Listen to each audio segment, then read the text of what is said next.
কেন অনেক ইমাম আজ হক কথা স্পষ্টভাবে বলতে পারেন না, সেই বিষয়ে আলোচনা করার জন্য আজকে আপনাদের সম্মুখে এসেছি।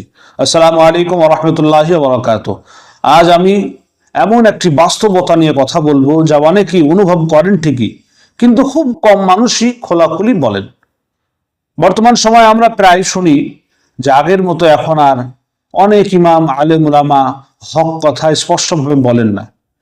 কিন্তু কখনো কি আপনি একবার ভেবে দেখেছেন যে এর পেছনের কারণগুলো কি কি কি হতে পারে? একজন ইমাম শুধু নামাজই পড়ান না, তিনি মানুষকে কোরআন শেখান, দ্বীনের কথা বলেন, সমাজকে সঠিক পথ দেখান। তিনি একজন রুহানি পথ প্রদর্শক। কিন্তু দুঃখের বিষয় হলো যে আমাদের সমাজের অনেক ইমাম আজও খুব দুর্বল, আর্থিক অবস্থার মাধ্যমে জীবনযাপন করেন। মাস শেষে সামান্য বেতন দিয়ে সংসার চালানো কঠিন হয়ে যায়। সন্তানের পড়াশোনা, চিকিৎসা, বাসা ভাড়া, বাজার খরচ সবকিছু নিয়ে তাকে চিন্তায় থাকতে হয়। এমন পরিস্থিতিতে যখন একজন ইমাম মিম্বারে দাঁড়ান, তখন অনেক সময় তার মনে ভয় কাজ করে।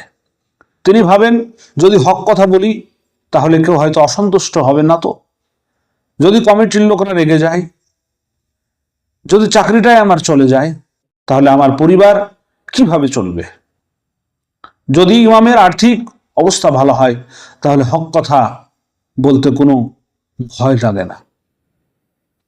এই যে একজন ইমামের ভয় চাকরি চলে যাওয়ার, এই ভয় একজন মানুষের কণ্ঠকে দুর্বল করে দেয়। আমরা চাই মিম্বার থেকে সত্য উচ্চারিত হোক, আমরা চাই সমাজে অন্যায়ের বিরুদ্ধে শক্ত অবস্থান আসুক। কিন্তু যারা সত্য বলবেন তাদের ন্যূনতম নিরাপত্তা যদি না থাকে, তাহলে তারা কতটা স্বাধীনভাবে কথা বলতে পারবেন বলুন? মনে রাখবেন, একজন ইমাম শুধু মসজিদের কর্মচারী নন, তিনি সমাজের ঈমান, নৈতিকতা ও দ্বীনি শিক্ষার রক্ষক। যে সমাজ আলেম ও ইমামদের মর্যাদা দেয় না, সেই সমাজ ধীরে ধীরে সত্যবাদী নেতৃত্ব হারিয়ে ফেলে। ইসলামের ইতিহাসে আমরা অনেক দেখেছি যেসব আলেম সত্য কথা বলেছিলেন তারা অনেক কষ্ট সহ্য করেছেন, কিন্তু সেই সত্য টিকে ছিল অবশ্যই। কারণ সত্য টিকার পেছনে কারণ হচ্ছে যে সমাজ তাদেরকে তাদের পরিপূর্ণ মর্যাদা দিয়েছিল সেই আমলে। আজ যদি আমরা চাই যে মিম্বার থেকে নির্ভয়ে হক কথা উচ্চারিত হোক, তাহলে আমাদের ইমামদের আর্থিকভাবে শক্তিশালী ও সম্মানিত করতে হবে। তাদের জন্য নিশ্চিত করতে হবে যে যোগ্য সম্মান, পর্যাপ্ত পরিমাণে বেতন, সামাজিক নিরাপত্তা, স্বাধীনভাবে কথা বলার পরিবেশ।